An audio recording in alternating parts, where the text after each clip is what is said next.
Hello everyone, कैसे हैं आप सभी। वेलकम करती हूँ माधुरी आप सभी का एमडी लॉ क्लासेस में।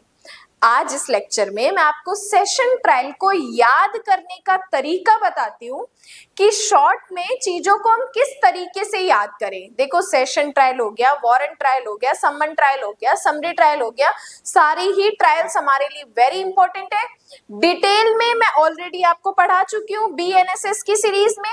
आज मैं आपको सेशन ट्रायल को याद करने का तरीका बताती हूँ। देखो, मैंने इससे पहले एक लेक्चर अपलोड किया था जिसमें मैंने आपको बताया था कि ये जो विचारण होता है, ये जो ट्रायल होता है, ये कौन करता है। मैंने आपको बताया था कि ये जो विचारण है ये कौन करता है, प्लस इसकी नेचर कैसी होती है, प्लस इसका ऑब्जेक्ट क्या होता है, प्लस ये कब की जाती है। ये सारी चीजें मैंने आपको वहां पे क्लियर की थी, जिसमें मैंने आपको बताया विचारण करता है कोर्ट या मैजिस्ट्रेट, इसकी नेचर होती है जुडिशियल नेचर, प्लस इसका ऑब्जेक्ट होता है एक्यूज्ड को या तो एक्विटल करना या कन्विक्ट करना। कब की जाती है, तो चार्ज फ्रेमिंग होने के बाद हम क्या करते हैं, इस ट्रायल को करते हैं। इसी सेक्शन के साथ मैंने आपको इन्वेस्टिगेशन और इंक्वायरी भी बताई थी, तो वो लेक्चर आपने नहीं देखा है तो चैनल पे अपलोडेड है, देख लीजिए। अब देखो, ये जो विचारण शब्द है मैंने आपको बताया कि कौन करते हैं, कोर्ट या मैजिस्ट्रेट करते हैं। नेचर कैसी है, जुडिशियल है। ऑब्जेक्ट क्या है, एक्यूज्ड को दोष सिद्ध या दोष मुक्त करना। मतलब कि स्टार्टिंग से लेकर और एंड तक जब हम ट्रायल पे पहुंचते हैं तो लास्ट में क्या होता है कि या तो छोड़ दो या तो जेल भेज दो। एक्विटल और कन्विक्शन का यही मतलब होता है ना कि या तो घर भेज दो या जेल भेज दो। अब देखो, ये जो ट्रायल है एक्चुअल में विचारण जो होता है वो 3 तरीके का होता है। एक्चुअल में मैं विचारण की बात कर रही हूँ, ये जो ट्रायल है वो 3 तरीके का होता है। एक होता है वारंट ट्रायल, एक होता है समन ट्रायल और एक होता है समरी ट्रायल। एक होता है समरी ट्रायल। अब आप बोलोगे मैडम सेशन ट्रायल कहाँ गया, तो देखो ये जो वारंट ट्रायल है ना, इस वारंट ट्रायल में हम 2 ट्रायल पढ़ते हैं, जिसमें एक आती है सेशन ट्रायल और एक होती है मैजिस्ट्रेट द्वारा वारंट ट्रायल। एक आती है मैजिस्ट्रेट द्वारा वारंट ट्रायल। अब देखो, मैं आपको जो बताने वाली हूँ वो बताने वाली हूँ कि ये जो सेशन ट्रायल है, इस सेशन ट्रायल को हमें याद कैसे करना है। डिटेल से चीजें तो हमें याद करनी ही करनी है, लेकिन डिटेल में चीजें हमें तभी याद होती है जब हम शॉर्ट तरीके से चीजों को पढ़ते हैं। जब हम शॉर्ट तरीके से चीजों को याद रखेंगे तभी तो हम ज्यादा वाली चीजें याद कर पाएंगे। इसलिए इस लेक्चर को देखने के बाद, याद करने के बाद आप बेरेक पे जाना, एक एक लाइन पढ़ना, सारी चीजें आपको समझ आ जाएंगी कि कैसे कैसे मैम ने हमें बताया। देखो, ये जो सेशन ट्रायल है, ये सेशन ट्रायल जो है 248 से 260 में अपने पढ़ते हैं। अब देखो, सबसे पहले बात करते हैं सेक्शन नंबर 248 की। अब देखो, 248 से सेशन ट्रायल स्टार्ट हो रही है, तो सेशन ट्रायल का जो संचालन है, संचालन कौन करेगा, तो याद रखो पीपी करेगा। अब देखो, जब भी कोई चीज स्टार्ट होने वाली होती है, फंक्शन स्टार्ट होने वाला होता है, तो हमें क्या करना पड़ता है, उसका संचालन करना पड़ता है, ऑर्गेनाइज करना पड़ता है। ऑर्गेनाइज कौन करता है, वहां पे कैटरिंग वाले करते हैं। यहाँ पे किसी मैटर को स्टार्ट करने से पहले, ट्रायल स्टार्ट करने से पहले मामले को संचालित करना पड़ता है, एक्चुअल में सारी चीजों को प्रिपेयर करना पड़ता है। और ये संचालन कौन करता है, पब्लिक प्रोसिक्यूटर, सेशन कोर्ट का जो सरकारी वकील होता है, लोक अभियोजक जो होता है वो करता है। अब 248 के बाद 249, ये भी इसी पीपी का काम होता है।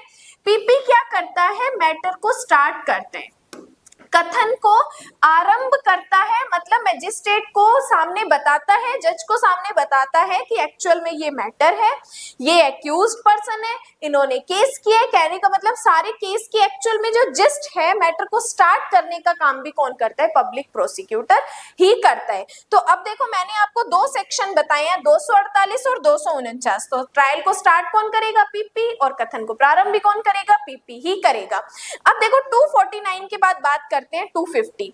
अब आप 3 यहाँ पे चीजों को समझना कि यहाँ पे पीपी ने चीजों को बताया और बताने के बाद मैजिस्ट्रेट को लगा कि भाई मामला नहीं बन रहा, केस तो बन ही नहीं रहा है, तो यहाँ पे हम एक्यूज्ड को क्या कर देंगे, डिस्चार्ज कर देंगे। हम एक्यूज्ड को उन्मोचित कर देंगे। और यहाँ पे उन्मोचन का मतलब ये है कि जब अगर हमें जरूरत पड़ी तो ये जो एक्स नाम का एक्यूज्ड है हम आपको कभी भी बुला सकते हैं, क्योंकि दोष मुक्ति और दोष सिद्धि में आप बार बार एक्यूज्ड को नहीं बुला सकते, लेकिन डिस्चार्ज करने पर आप क्या कर सकते हो, एक्यूज्ड को बुला सकते हो। तो अब यहाँ पे आपको मैंने एक बार 3 सेक्शन बता दिए, 248, 249 और 250, जो कहता है कि मैटर को संचालित करने से लेकर डिस्चार्ज करने तक का पार्ट। अब मैं आपको बताती हूँ सेक्शन नंबर 251। अब देखो, मैटर को सुनने के बाद, मैटर को समझने के बाद अब कोर्ट को लग रहा है कि मैटर तो बन रहा है, तो यहाँ पे क्या करता है, चार्ज फ्रेमिंग करता है, आरोप की क्या करता है, विरचना करता है। अब जब कोर्ट यहाँ पे चार्ज फ्रेम करता है तो चार्ज फ्रेम करने के बाद 2 चीजें निकल कर आती है।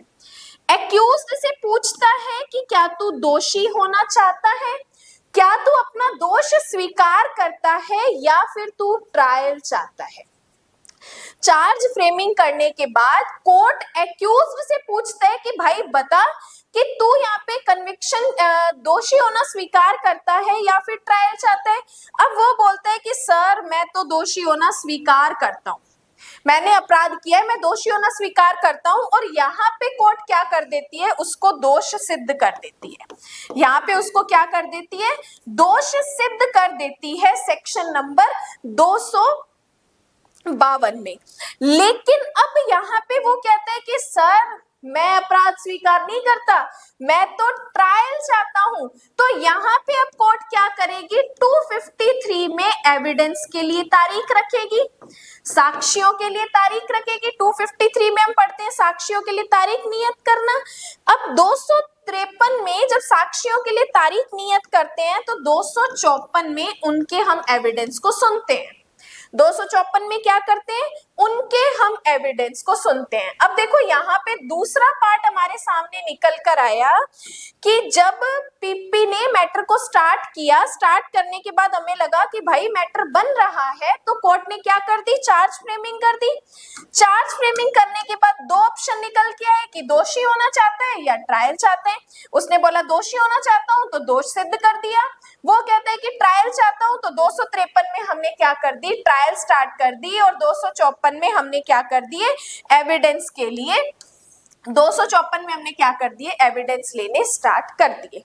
अब यहाँ पे 254 तक। अब तीसरा पार्ट स्टार्ट होता है 255 से। अब देखो एविडेंस की तारीख रखी 253 में और एविडेंस लिए कब, 254 में। जिस दिन एविडेंस लिए उस दिन पता चला कि भाई कोई मैटर नहीं बन रहा, कोई ठोस सबूत ही नहीं है कि हम एक्यूज्ड को पनिश करें, तो 255 में हम क्या कर देते हैं, उसको दोष मुक्त कर देते हैं। 255 में हम क्या करते हैं, उसको दोष मुक्त कर देते हैं। लेकिन अगर 254 में हमारे पास ऐसे ठोस सबूत आते हैं तो फिर अब 256 में हम क्या करते हैं, एक्यूज्ड को बोलते हैं कि भाई तेरे अगेंस्ट हमें मिल गए एविडेंस। अब तू कहता है कि मैंने अपराध नहीं किया तो डिफेंस पेश कर, तो अपने एविडेंस लेकर आ।